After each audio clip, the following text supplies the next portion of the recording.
बेटे कनान की हिफाजत फरमा। अल्लाह ताला ने इसके जवाब में कहा, तुम अल्लाह के नबी हो और कनान काफिर है, इसलिए वो तुम्हारे घर वालों में शामिल होने के लायक नहीं है। उसकी बात छोड़ दो। उसी समय तेज और भयंकर आंधी तूफान शुरू हो गया। देखते ही देखते जमीन पर बहुत सारा पानी जमा हो गया। दोपहर होते होते सूखे रेगिस्तान के ऊपर से पानी का तेज बहाव बहने लगा और हजरत नूह का जहाज पानी के ऊपर तैरने लगा। तब कुछ लोग पानी के ऊपर से जहाज के करीब आने की कोशिश कर रहे थे। नूह अलैहिस्सलाम ने जब अपने अनुयायियों को नाव पर चढ़ने का हुक्म दिया, तब लोगों से भरी सूखी रेगिस्तानी जमीन पर तेजी से पानी के बहने की घटना उन्होंने किसी कहानी में भी नहीं सुनी थी। इसलिए हजरत नूह अलैहिस्सलाम के जहाज को लेकर देश के जाने माने लोगों से लेकर आम आदमी तक सब मजाक उड़ाते थे। लेकिन जब उन्होंने असलियत देखी तब उन्हें अक्ल आई।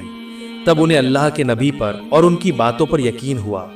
जब रेगिस्तान पूरी तरह से पानी में डूब गया तो नूह अलैहिस्सलाम का बेटा कन्हान एक ऊंचे पहाड़ पर जाकर पनाह यानी शरण लेने लगा। जब वो पहाड़ भी डूब गया और पानी और ऊपर चढ़ गया, तब उसने अल्लाह के नाम का तस्बीह करना शुरू कर दिया। लेकिन जालिम तूफान से वो बच नहीं पाया।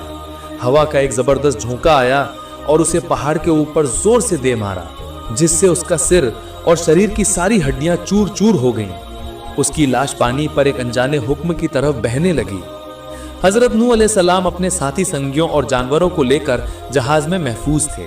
जहाज अपनी रफ्तार से कहां जा रहा था उन्हें इसकी कोई खबर नहीं थी। जहाज ज्यादातर समय बैतुल्लाह काबा के चारों ओर घूम कर तवाफ कर रहा था। अल्लाह पाक रब्बुल आलमीन ने इस खास शिक्षा से भरे तूफान और सैलाब के बीच जहाज को सही सलामत और महफूज रखा। यात्रियों को इस बारे में कुछ भी पता नहीं चल पाया। इसी तरह जहाज में उनके दिन कटते रहे। बहुत दिनों तक इब्लीस छिपा रहा। एक दिन उसके दिमाग में एक तरकीब आई कि वो सूअर के पास जाकर उसकी नाक पर हाथ फेरकर गुदगुदी करने लगा। सूअर ने जोर से छींक मारी। उसी वक्त उसकी नाक के बीच से चूहे बाहर निकल आए। चूहे भागदौड़ करके जहाज के निचले हिस्से में जाकर लकड़ी काटने लगे। इब्लीस की मंशा थी कि अगर चूहे जहाज में छेद कर दें तो जहाज में पानी भर जाएगा और वो डूब जाएगा। उधर कबूतरों के एक जोड़े ने चूहों के इस काम को देख लिया। इसके बाद उन्होंने तुरंत हजरत नूह अलैहिस्सलाम के पास जाकर कहा, हे अल्लाह के नबी, हमने अभी देखा है कि चूहों ने जहाज के निचले हिस्से को काट कर तबाह कर दिया है। आप अभी कोई इंतजाम करें, नहीं तो ये जहाज बर्बाद हो जाएगा। तब हजरत नूह अलैहिस्सलाम जानवरों के इलाके में आए और पूछा, चूहे कहाँ से आए? ये सवाल सुनकर सूअर ने जवाब दिया, हाँ नूह अलैहिस्सलाम, इब्लीस आकर मेरी नाक में गुदगुदी कर रहा था।